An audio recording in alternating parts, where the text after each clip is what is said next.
Diz, eis o meu corpo. Thich Nhat Hanh diz que está de quando Jesus, ele ama Jesus, né, e fala sempre de Buda e Jesus, ele diz, aqui está, eis minha sanga, né? Aqui está o meu corpo. Nós dizemos, quando eu me alimento do pão, digo, eu contemplo o cosmos. Eu não vejo pão, vejo cosmos. Não é? A impermanência, quer dizer, na constante, no eterno movimento, no constante transformar-se, no constante aperfeiçoar-se, né? E dentro desse eixo perfeito da divina lei, não é? E esse olhar amoroso, que ele não chamaria, evidentemente, alguns traduzem como a fé pura, ele traduz como a compreensão pura ou a compreensão correta, é esse olhar, porque compreender é amar, né? Amar, Leonardo da Vinci, né? Compreender é amar. Então, quando você compreende, você liberta. E o amor é libertação, né? Então ele diz, esse olhar de Buda que tudo ilumina porque compreende em mim, então a ele mostro para ser iluminado e em mim tudo se liberta diante desta semente de Buda. Esses aspectos em nós, que são essas flores do budismo, que aos poucos nós vamos conversar em outros encontros, não dá para dar tudo, né? Falar de todas as graças, de todos os aspectos belíssimos do budismo. Hoje nós vamos ver o Óctuplo Caminho, e como o assunto é vasto, são oito itens que nós vamos ter que abordar, mas eu não poderia deixar de falar nisso, né? A gente não poderia, porque isso é tão importante para que nós comecemos a desconfiar que nessa ciência de que as coisas estão intimamente ligadas, está bem, meus queridos? Que nós não estamos sós, que nós estamos muito mais aproximados pela vida, pela natureza, e no alto e no baixo, né? Por todos os aspectos nossos, estamos intimamente ligados pela própria manifestação desse amor. Não à toa está aqui a roda, que é o símbolo belíssimo do budismo, simbolizando o Óctuplo Caminho. E essa referência do texto inspirado nas obras do Thich Nhat Hanh é uma homenagem a esse mestre zen budista vietnamita. Todos estão atentos, atenção plena, cheia de amor? Então vamos lá. Pode ler, Erval. A quarta nobre verdade. Introdução. Marga, nobre caminho óctuplo, ou das 8 práticas corretas. Na terceira nobre verdade, cessação do sofrimento, Buda nos mostra a descoberta do milagre de estar vivo. Como se colocando as mãos na terra, não discriminássemos mais flores ou adubo. Agradecemos e transformamos o sofrimento em compaixão. Essa é a alegria verdadeira. Na quarta nobre verdade, teremos as 8 práticas puras, corretas, que sempre irão irrigar as sementes saudáveis em nossa mente. Para o discípulo, é um caminho eficaz. E o correto aqui não vale como padrão moral arbitrário, imposto de fora para dentro. Pelo próprio despertar interno, identificaremos o que nos seja benéfico para o caminho. Seus 8 aspectos também foram comparados a uma árvore com 8 ramos, interdependentes, cada um contendo em si os outros 7. Disse Buda: a melhor via é a via de 8 ramos. É a única via, e não há outra para purificar o espírito.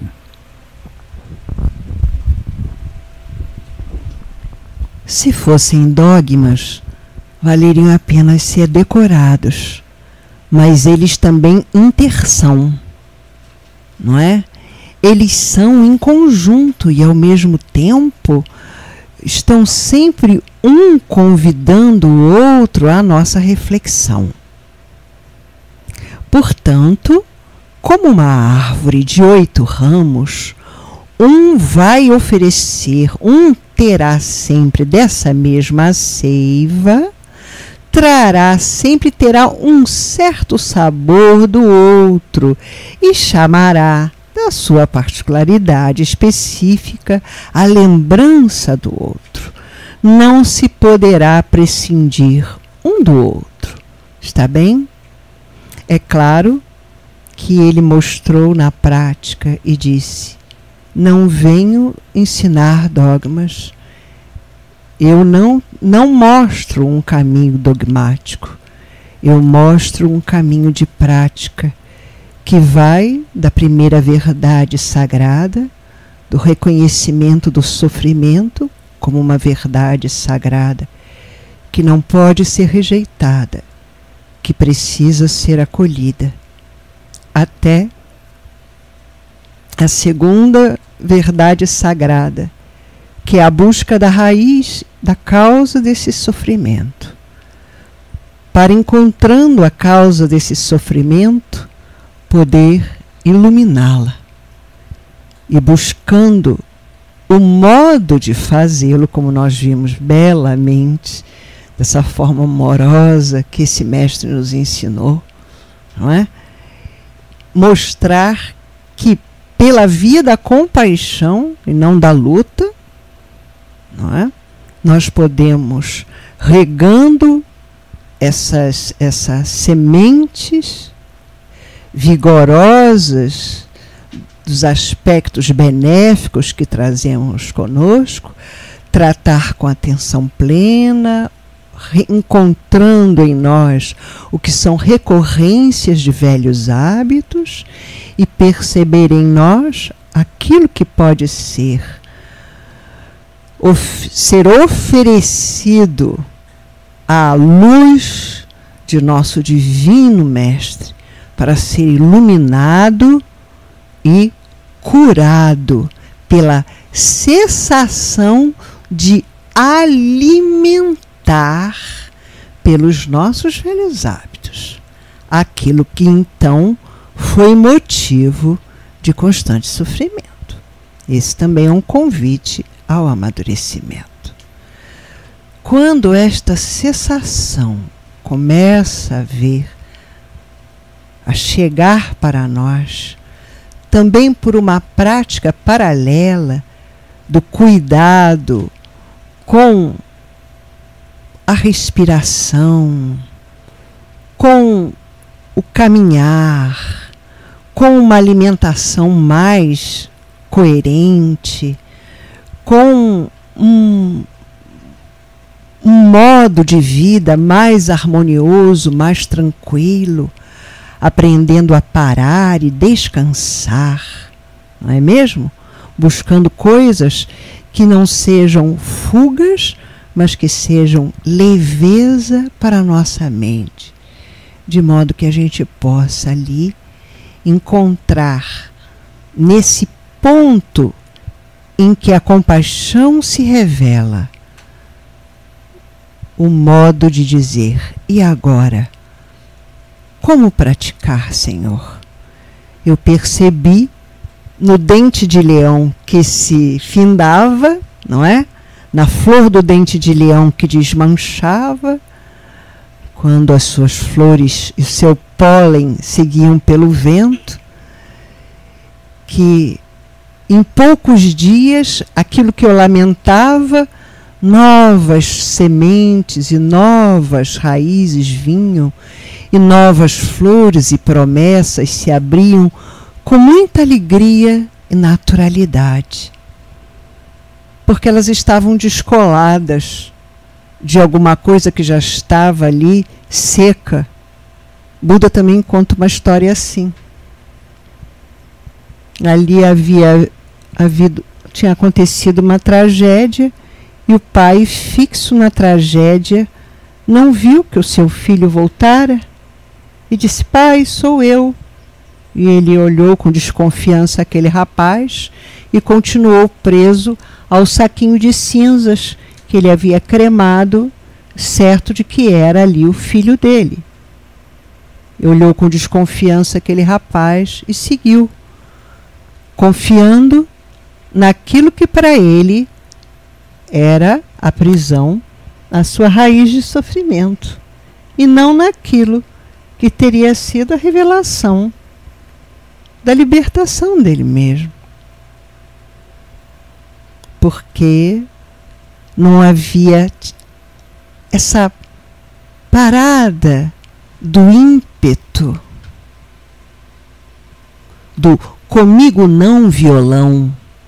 Que história é essa? Não é? Eu não aguento essa.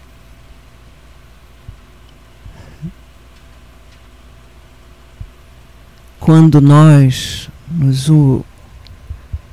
não é, o Hermógenes diz, não é humilhamos, não, meus queridos.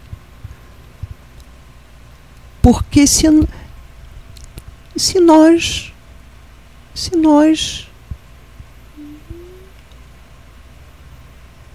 não reagimos abruptamente, achamos que estamos perdendo, as pessoas não estão nos vendo. Se ficamos quietos, achamos que estamos deprimidos, que não vão nos ver e que perdemos o trem da vida. Uma desenvoltura de uma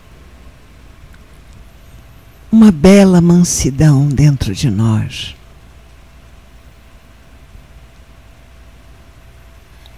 De ver as coisas como elas são, com um olhar amoroso e compassivo. É esse ponto que ele falou aqui da terceira grande verdade.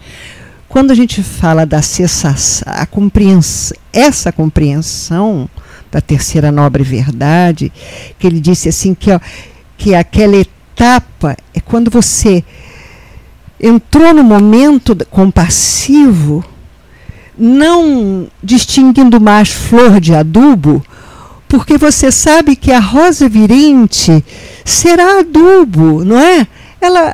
Ela fará parte do adubo para novamente, e a pétala que vai caindo diz assim para a roseira: até já, até já. Mas não, nós escrevemos na nossa alma aquela voz do corvo de Poe, nunca mais, nunca mais, né? Nós vamos escrevendo coisas assim, dramáticas. Nós devemos, quando essas coisas acontecerem na nossa alma, nós devemos pegar essas sementes que estão querendo entrar em nós, a gente deve pegá-las no ar, assim, antes que elas entrem. Alô? Estou vendo você. Não é? Antes que ela entre, né? Não é assim que o mestre ensina? Respirar, reconhecer, soprar com aquela semente, mostrar aquela semente de amor e soprar assim com aquela paina de luz, né? Com aquele amor, que isso não nos pertence. Não é? É um velho hábito só. É um belo exercício, meus queridos, que eu gostaria de sugerir a vocês.